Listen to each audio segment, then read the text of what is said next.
Welcome to DNB news. ఈరోజు మనం ఏదులపురం municipality పరిధిలో ఉన్నటువంటి వెంకటగిరి గ్రామంలో ఉన్నాము. సో చివరి రోజు ఎలా జరుగుతుంది ఏంటని తెలుసుకోవడానికి మనతో పాటు ఉన్నారు మద్దులపల్లి మార్కెట్ కమిటీ చైర్మన్ అయినటువంటి బైర్ హరినాథ్ బాబు గారు మనతో పాటు ఉన్నారు. సో సార్ తోటి ఇవాళ మాట్లాడదాం మనం. సార్ చెప్పండి సార్, కాంగ్రెస్ ప్రచారం ఎలా సాగుతుంది? చాలా బాగా జరుగుతుంది.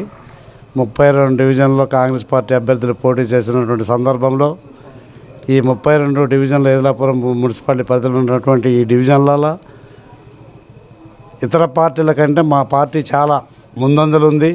గెలవటానికి కూడా 90% ఓప్స్ ఉన్నాయి.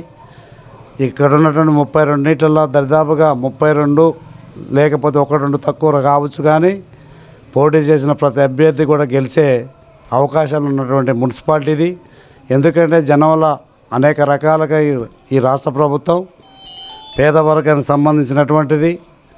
ప్రతి పేదవాడికి రేషన్ కార్డు, సన్నబియ్యం, ఇంధనమ్మ ఇల్లు, 200 యూనిట్ల కరెంటు ఫ్రీ, దాంతోపాటు బస్సు మహిళలకి ఫ్రీ, అనేక సంక్షేమ పథకాలు పెట్టినటువంటి ప్రభుత్వం కాబట్టి ప్రతి వర్గం వాళ్ళు కూడా దీన్ని ఆదరిస్తారు. కాబట్టి ఖచ్చితంగా రేపు గెలుపుల ప్రముఖమైన పాత్ర వహించడానికి ప్రతి ఓటరు కూడా ఉన్నాడు. కాబట్టి గత ప్రభుత్వంతో పోల్చుకుంటే ఇప్పుడు ఉన్నటువంటి ప్రభుత్వం అనేక సంక్షేమ పథకాలు అన్ని వర్గాలకు చెందుతున్నాయి. కాబట్టి ఖచ్చితంగా ఈ ప్రభుత్వాన్ని, ఈ పార్టీని ఖచ్చితంగా దీవించి ఈ 32 డివిజన్లలో కాంగ్రెస్ పార్టీని గెలిపేయడానికి ముందంజగా ఉండాలని కూడా తెలియపరుస్తున్నాము. ఇంకా కాంగ్రెస్ పార్టీ కార్యాచరణ గురించి ఏమైనా చెప్తారా సార్?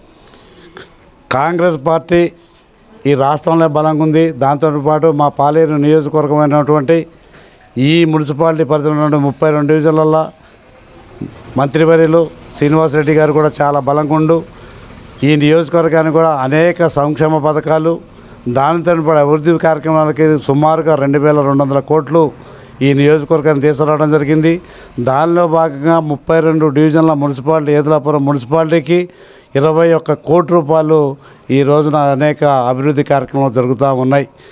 ఇక్కడ ఉన్నటువంటి నాయకత్వం శ్రీనివాసరెడ్డి గారు మంత్రివర్యులు ఈ రాష్ట్రంలో నెంబర్ 2 స్థానంలో ఉన్నటువంటి మంత్రిగా నియోజకవర్గం కాబట్టి నిధుల ఇబ్బంది లేదు, ఇటు పథకాల ఇబ్బంది లేదు, ఎటువంటి ఇబ్బంది లేదు. కాబట్టి ఇక్కడ కాంగ్రెస్కి గెలవడం నల్లేరు మీద నడకని కూడా మేము తెలియపరుస్తున్నాం. కాంగ్రెస్ పార్టీ ప్రచారం ఉధృతంగా సాగుతుందని చెప్పేసి, గెలుపు ఖాయం అని చెప్పేసి హరినాథ్ బాబు గారు మనతో చెప్పడం జరిగిపోయింది. కెమెరామెన్ రాకేష్తో పవన్ కుమార్.